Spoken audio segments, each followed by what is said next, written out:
Glad to be joined today for episode 64 with actor Michael Mando. Thanks for being here. Thanks for having me, Ray. Yes, sir. It's been a long time coming. It's funny how life has a way of bringing people together. Yeah, it definitely feels like a full circle. As you were talking right now, I thought about high school. Yes, It just sir. hit me for the first time, like a full circle moment. I'm glad. For those who don't know, obviously, Michael and I had the privilege of attending, doing a short stint together in high school Yeah. back in Ottawa, and it's a privilege to see the amazing things you're doing in acting. Congratulations to you. Oh, thank you, Ray. I really appreciate it, brother. Yes, sir. So obviously, your career speaks for itself, Mike. And Ray Presents is a space where I'm more interested in the stories behind the success, right? So I'm glad we're having this conversation today.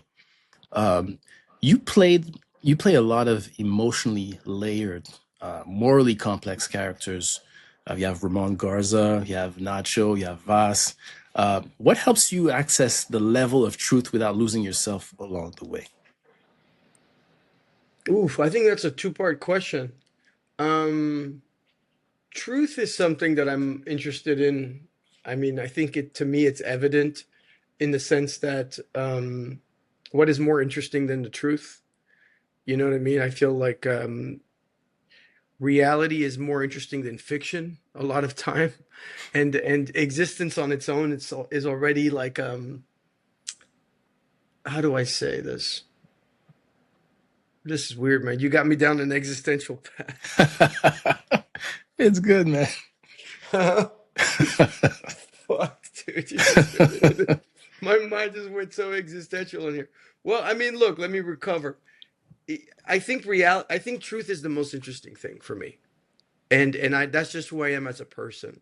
I'm always interested in what's true for me and being as brutally honest as I can with myself. And I think that's why with characters I look for that layer as well. Not being emotionally taken and having it affect your personal life, that's a challenge because you're affecting the molecules in your body, you're affecting your heart rate, you're imagining things, and sometimes the mind can't tell the difference.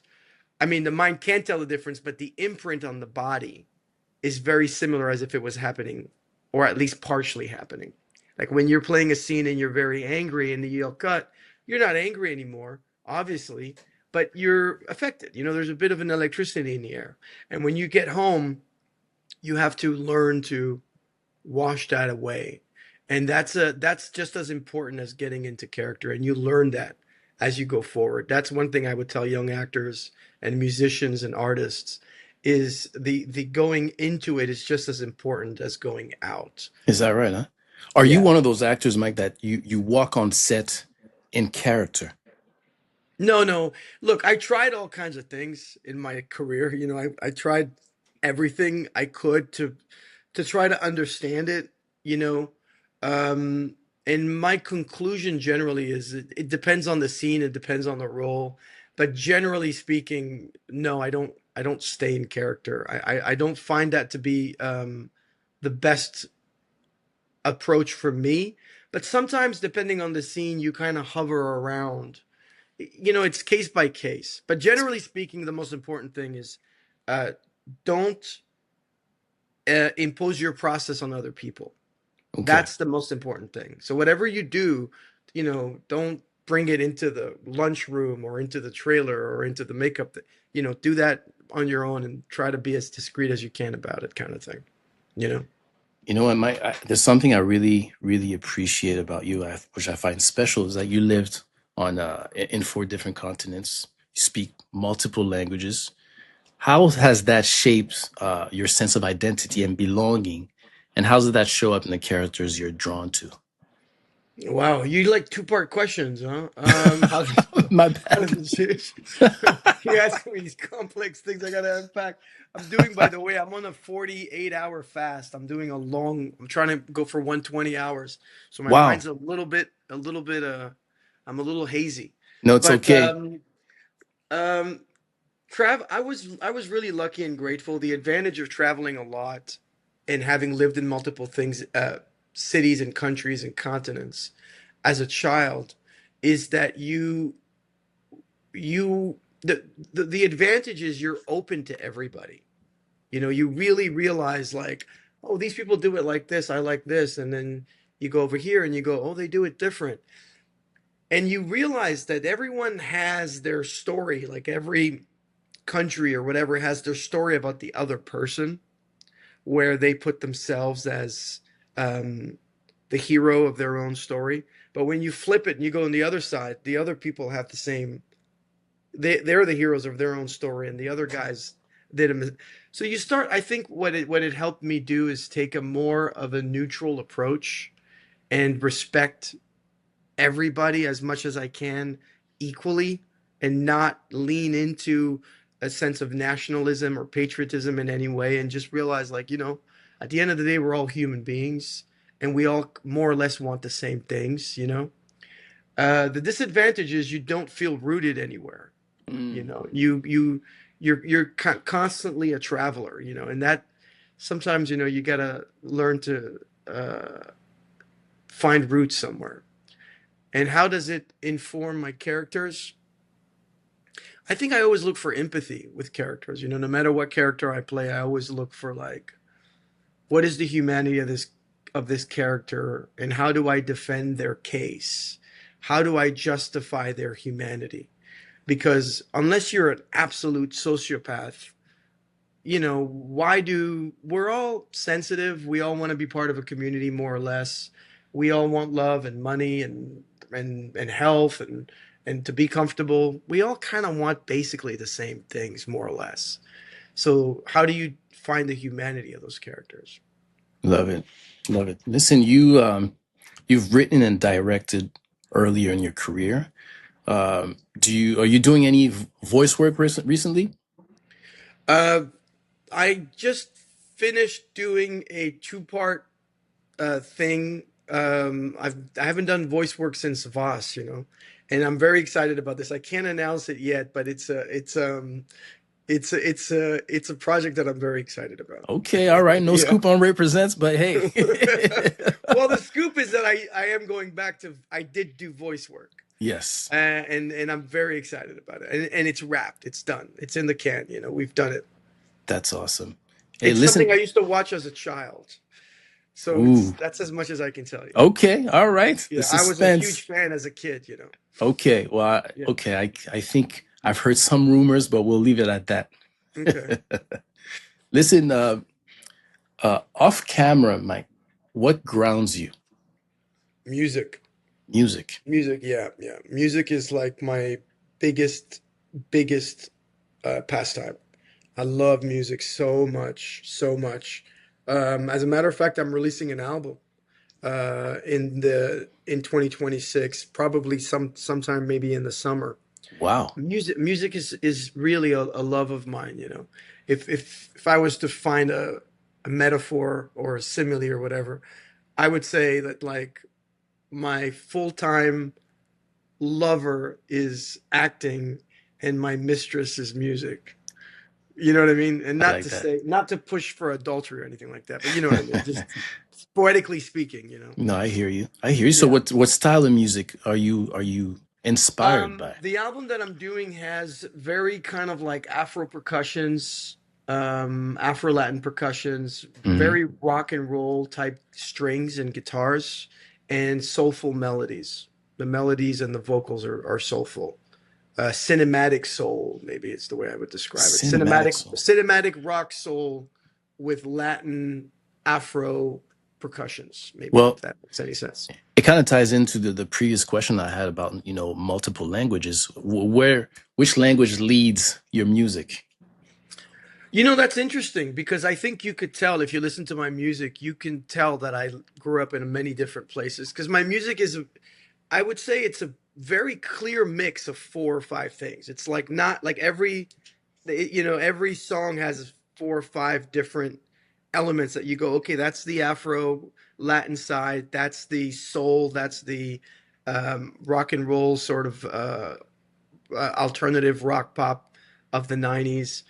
Um, My music is in English, but I could be singing in other languages too. I don't want to say too much, It's but all good. You got a scoop here where you have the album. yeah, It's all there could be one or two songs in another language. okay. That no, that's It's great. and the music is very personal.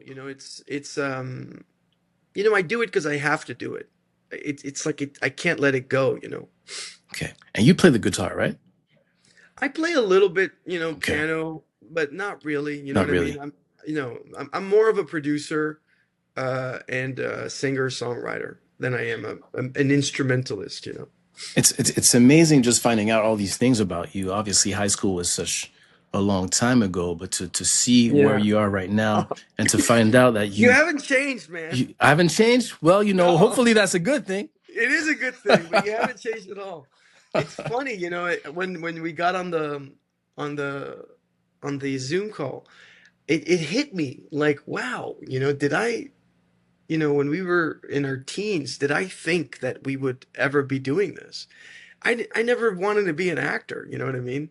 I never thought that that would be real, like that would be, here we are, I don't know how many years later. Um, it's interesting, It's it's an very interesting full interesting. circle moment. Yeah. No, it really is. For Have me, I I didn't see changed? that. Have I changed No, or you haven't changed one bit. You still no? look great. You're in shape. You're talking about 48 hours fasting. That's Yeah, the yeah. one thing that didn't I'm change. trying to go for 120. Wow. I usually do it once every 2, 3 months. And there was the new moon yesterday, and the winter solstice is coming up, and I'm thinking, it's a good time to reset. So I'm doing it to reset. So that's why I'm a little hazy. I feel like a little bit like, whoa, yeah. Yeah. I But thought I was a champ after a 24-hour fast, but all right. well, it's got a lot. I mean, look, I don't want to promote it because I'm not a doctor, but for me, it's been very beneficial. So, Mike, after everything that you've lived, it's a Yeah. deeper one. What is success? What does success mean to you now? Alignment. I think when you're aligned with yourself and authentic to yourself, that's success for me. And it's scary because we're a community species, community based. Like an infant child cannot survive without the love of his mother, Hmm. without affection, without touch. As a matter of fact, I've read articles that says that children die if you don't hold them. You could feed them, but if you don't hold them, they die. So the challenge in life is that I think you have to be true to yourself within a community that sometimes wants you to conform. Hmm. And that's the dichotomy of humanity. Or, on one end, you want to go and pursue your dreams, and you want to self-realize and follow your own unique path. And on the other end, society will tell you, well, you can't do that. You can't go that way. You'll fail, or they'll scrutinize you, or for thinking different or whatever. And then if you persist and you go through the fire, and you're lucky enough, you're then celebrated for having done the very thing that you were scorned to do. And then you're built up, and they look up to you, and then at some point they just want to tear you down, you know, Yeah. because because people want to go, well, fuck you, you're not better than me. Why did I put you up there? You know what I mean? So they tear you down, and then you humble yourself, and then it's this weird thing. Joseph Campbell has a thing called the monomyth, which I find really interesting. 17 stages of every person's hero's journey. Hmm. It's a bit like that, but my advice or my philosophy is, you got to go through it, and you got to be real to yourself, and that's just a journey of life. Um, and I think success is alignment, even when it feels very difficult to be aligned. Um, you got to stay true to that voice, because that's all you've got. That's your sanity right there. Other than that, you have no sovereignty over your own soul. Hmm. But it's tough. It's a challenge. It's not easy. It's not easy at all. But I think that's success. Love it. Alignment. I love that, Michael. I think so. Yeah, I think so.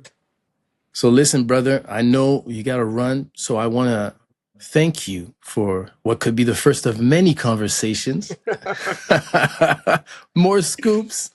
Listen, Michael, I like to end my conversations with this. We learn Mhm. today and we lead tomorrow. So thank you very much for sharing this space with me. And, I'll continue to cheer for you here from the sideline and hope to see you soon. Thank you so much, brother. Much appreciated. Thank you. Thank you, All right. bro.